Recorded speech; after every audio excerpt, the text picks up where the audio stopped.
Radio Mali à Bamako et environ, 92 MHz en FM pour la chaîne nationale et 95.2 MHz en FM pour la chaîne 2. Et nous revenons ici au Mali. Le grand format du lundi s'intéresse à la propriété de nos véhicules en cette période hivernale. Difficile de les maintenir dans un état assaini, notamment après les pluies. C'est donc la ruée vers les espaces de lavage situés aux abords des routes, dans les marchés et autres lieux stratégiques. Ces espaces refusent actuellement du monde le temps des vaches grasses pour leurs propriétaires. Bourama Traoré dans le grand format du lundi. À sa station de lavage, Lassana Coulibaly donne un éclat particulier aux véhicules et motos de ses nombreux clients. Ici, l'odeur de la terre mouillée accueille tout visiteur. Et partout, on aperçoit des sachets vides de savon en poudre communément appelés Omo et des véhicules en attente pour le lavage. Depuis 3 ans, il s'est engagé dans cette activité qui semble bien marcher pour lui. Par jour, je peux laver 20 à 25 motos et 19 véhicules. Je commence à 6 h du matin pour descendre à 18 h. Les grosses voitures sont lavées à 1000 francs et les petites à 500 francs. Je lave les motos à 300 francs. Le malheur des uns fait le bonheur des autres en cette période de forte pluie. Les propriétaires des engins à 2 ou 4 roues sont nombreux à avoir recours au service de lavage pour débarrasser leurs véhicules de la boue. Lassana Coulibaly, gérant d'une station de lavage, ne se plaint pas.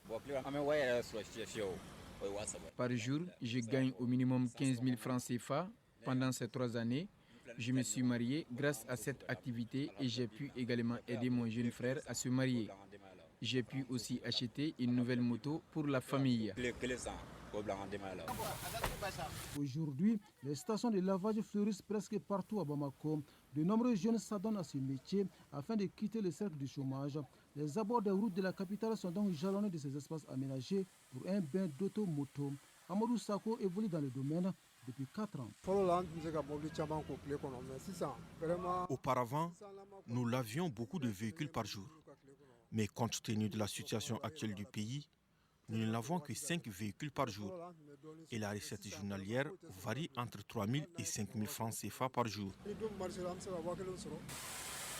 L'équation économique à résoudre actuellement dans le pays est devenue également difficile pour les professionnels du domaine. Mais la situation ne semble point impacter la qualité du service rendu aux clients. Seriba Sako, que nous avons rencontré sur place, est plutôt satisfait. Il s'est lavé notre voiture et moto. Donc c'est un endroit spécial pour faire les entretiens. Même les tapis, souvent, on amène ici. Moi, quand même, je suis parfaitement satisfait. Vraiment. Les espaces de lavage, Amara Sogodogo les fréquente de façon régulière pour raison de marketing. Ce conducteur de moto-taxi estime que son agent reçoit ici un coup de lifting afin d'attirer plus de clients. Les services de lavage me donnent entièrement satisfaction.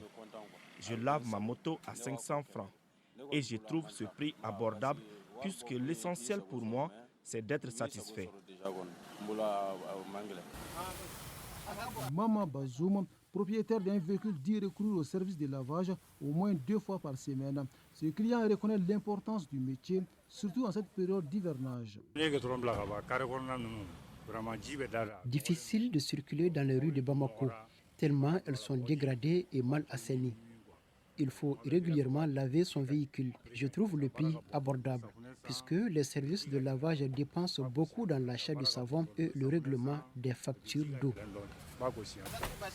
Le satisfecit de la clientèle ne saurait occulter les difficultés du métier, comme les frais excessifs de location des espaces et les pannes répétitives des machines dues aux coupures d'électricité. Abouakar Ouedrago est gérant d'une station de lavage. Nous souffrons du manque d'eau et de l'insuffisance d'électricité. À ces difficultés s'ajoute la cherté du savon Omo. Malgré les difficultés qui, par ailleurs, sont inhérentes à toute œuvre humaine, ces jeunes rompus à la tâche sont la preuve éloquente que l'indépendance économique ne se décrète pas. C'est plutôt par la force du poignet qu'elle pourrait être dignement assurée, à moins qu'on prenne un autre chemin sans issue certaine.